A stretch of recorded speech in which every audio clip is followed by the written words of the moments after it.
Bom, gente, hoje a gente vai fuçar na teoria do caos. Bom, eu queria deixar bem claro que eu não sou versado em teoria do caos, né? Mas eu tenho visto que aparece assim, quando alguém vai falar sobre teoria do caos, a equação iterativa aí, xn mais 1 é igual a rxn que multiplica 1 menos xn. Essa equação é usada em crescimento populacional e eu acredito também em crescimento de epidemias.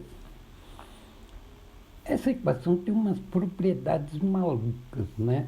Ela converge para o mesmo valor independentemente do valor inicial, como se houvesse um atrator ou como se os números dançassem num funil, né?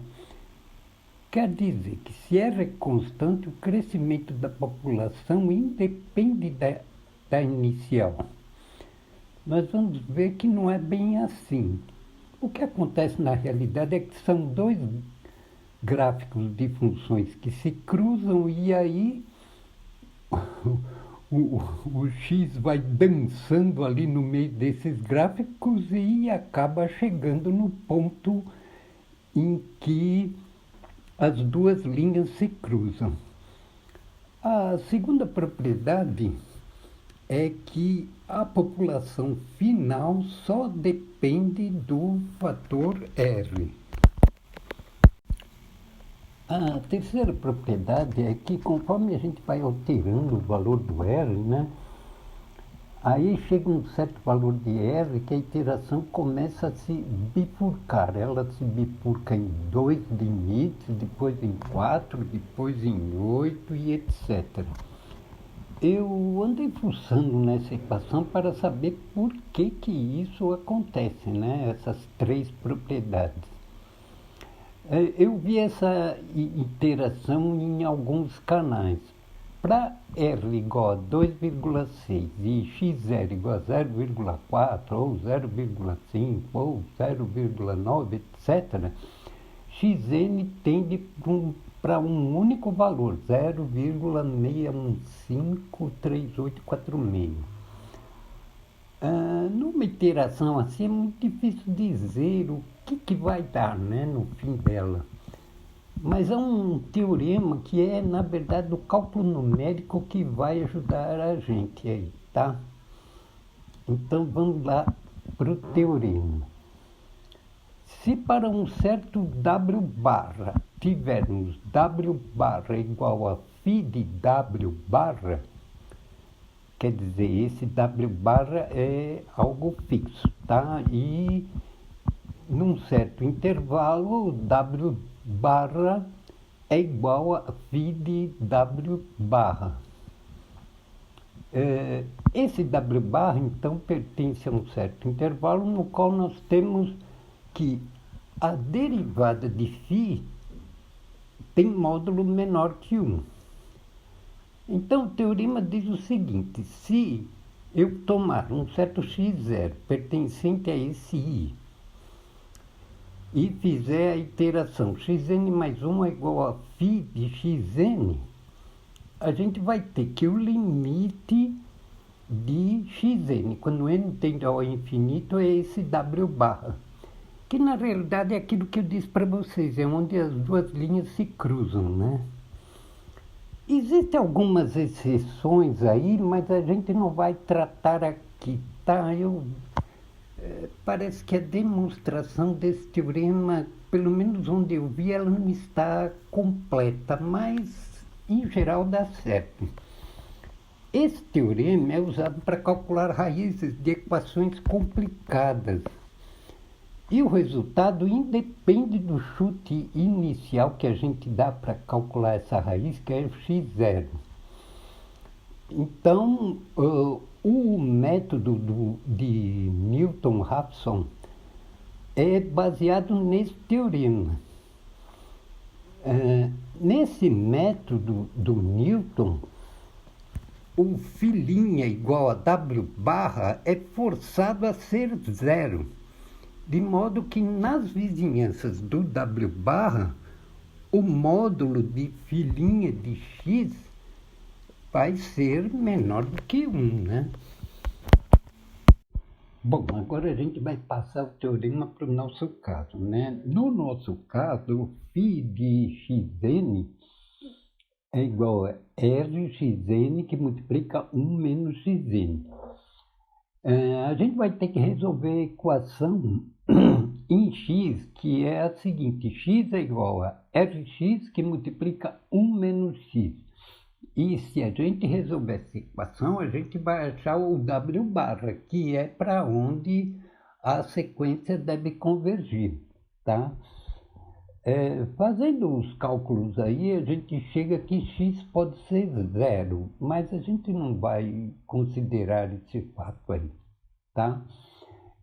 E continuando com a equação, a gente chega à conclusão que x, na verdade, é R menos 1 sobre R. Esse é o valor para qual a iteração vai convergir, tá?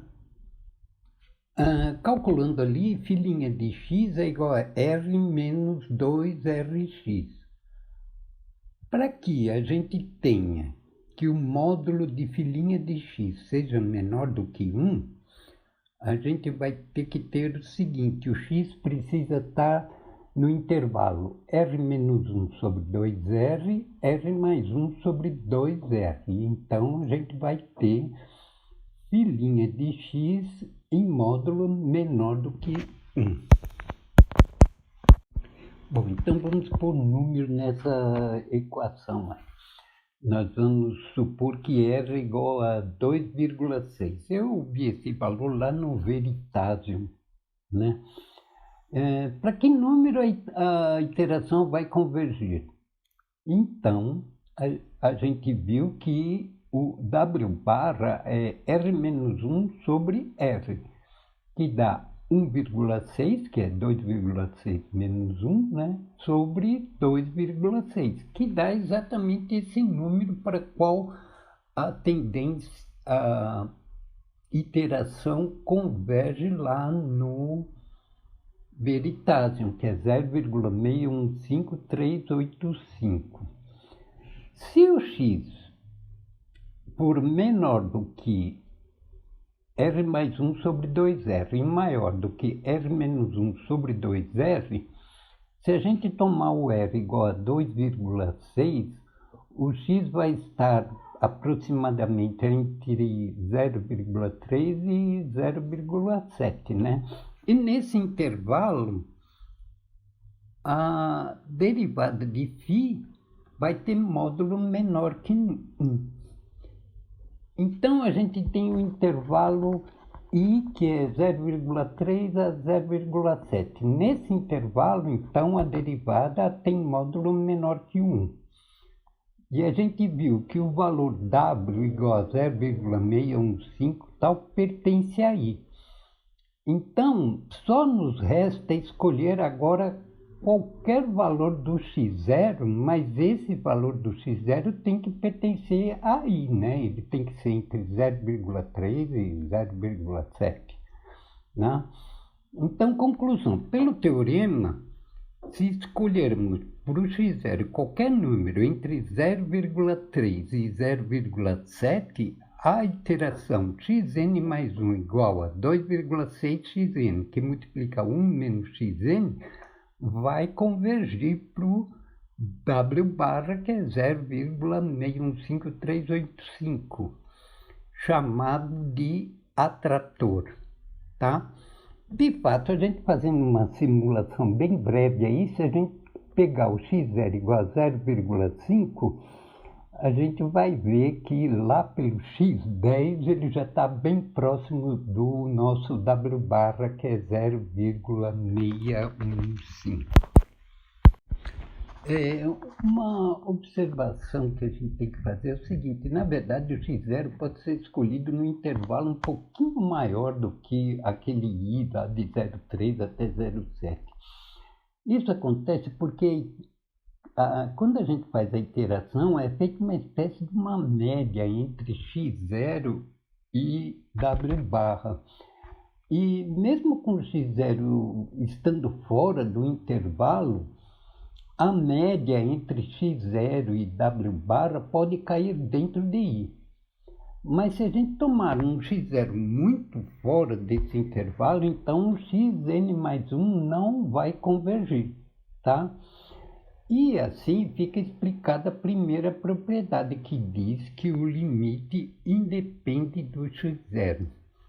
A segunda propriedade diz que o limite de xn com n tendendo ao infinito depende só de r. Isso fica fácil de ver porque, né, o teorema diz o seguinte, que limite de xn com n tendendo ao infinito, nesse caso aí, dá r-1 sobre r. E r-1 sobre r só depende de r. A terceira propriedade é o que acontece se w barra não está no intervalo em que a derivada é menor do que 1. Para que isso aconteça, a gente vai fazendo as contas aí, o w barra é maior do que r mais 1 sobre 2r e tal, e a gente vai ter que resolver essa inequação aí. Resolvendo a inequação, a gente vê que isso acontece quando r é maior do que 3. Então, de acordo com o teorema, para r maior do que 3, xn mais 1 não deve convergir para w barra. De fato, se a gente fizer r igual a 3,1, por exemplo, nós temos o seguinte, w barra seria 2,1 sobre 3,1, que dá 0,6774, que já não pertence ao intervalo calculado para r igual a 3,1, que daria 0,3387 a 0,6613. Então, o w barra já não pertenceria a esse intervalo se r é igual a 3,1. Então, como o w barra não está em i, a gente vai fazer a iteração mesmo assim e vai perceber o seguinte, que a iteração vai oscilando, tá? Ela começa com 0,5, vai para 0,77, 0,54, 0,76, 0,54 de novo, 0,55... E para um número bem grande, o x2k é 0,55800, enquanto que o x2k mais 1 é 0,764568, né? Então, o k sendo bem grande, a gente vê que essa iteração tende, na realidade, para dois valores. A gente não vai explicar aqui o que aconteceu, que levaria mais 2 vídeos, mas vamos descrever pelo menos.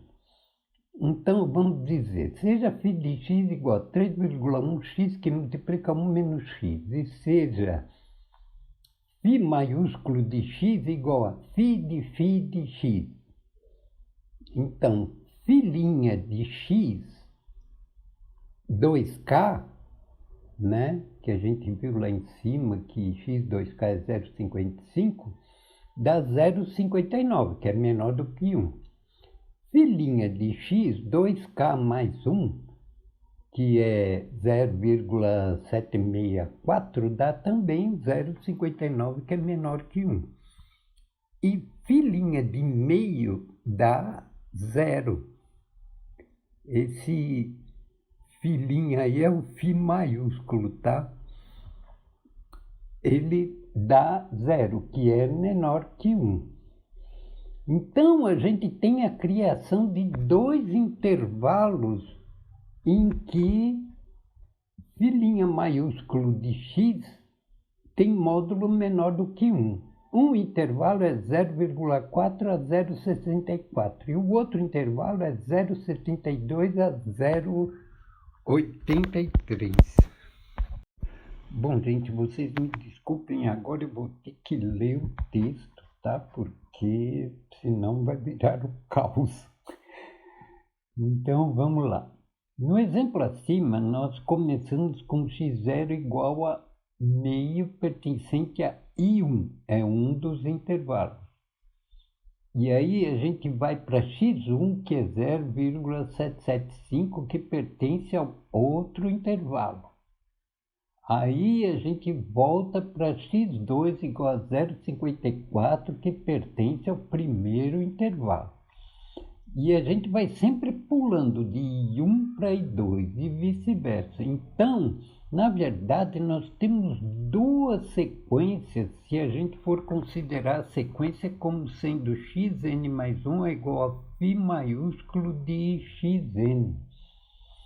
Uma começando com x0 igual a meio e a outra começando com x1 igual a 0,775.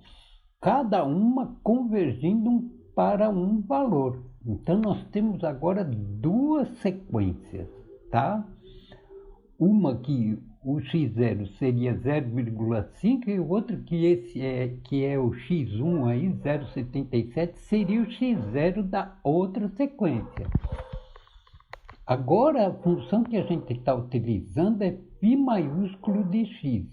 E não está mais utilizando o φ minúsculo de x. Então, de x0 a gente pula para x2, depois para x4. Já a outra sequência começa com x1, pula para x3, daí para x5 e etc. São duas sequências. Uma x0, x2, x4 e a outra x1, x3, x5 tal.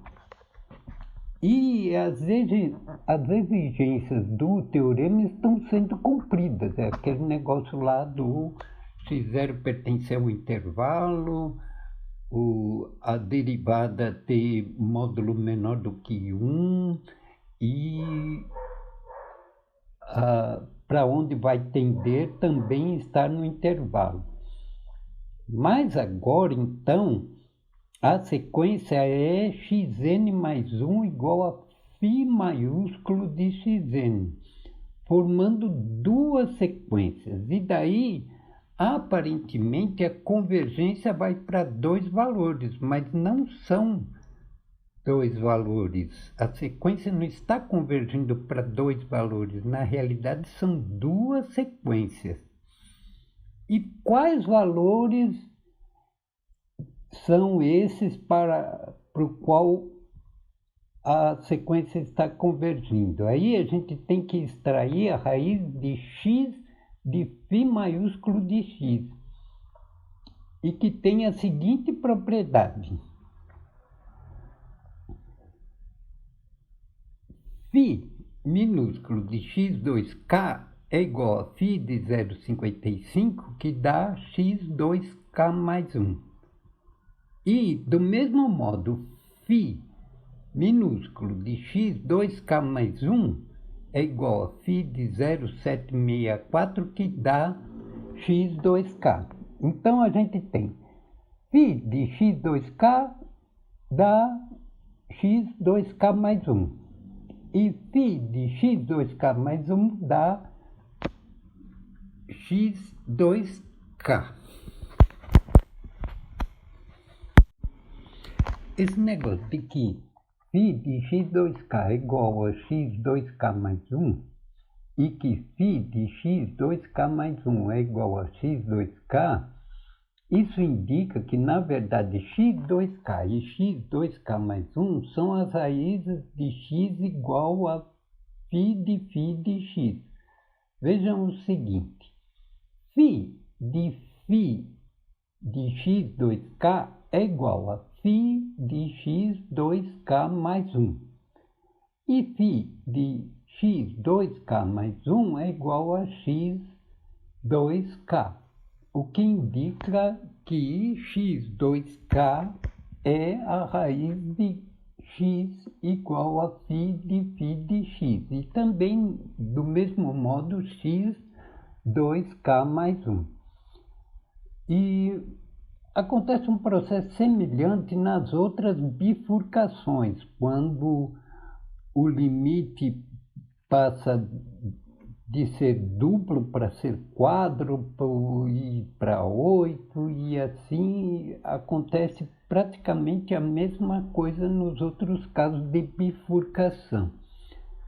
Bom, como a gente viu, gente, foi relativamente fácil explicar a primeira e a segunda propriedades, mas a terceira da bifurcação, e olha que eu só descrevi, tá? E ficou bem confuso. Precisaria realmente fazer um vídeo bem maior, tá? Para saber por que esse intervalo se bifurca, aí precisaria uma análise muito mais profunda, e aí dá para entender por que se chama teoria do caos, né?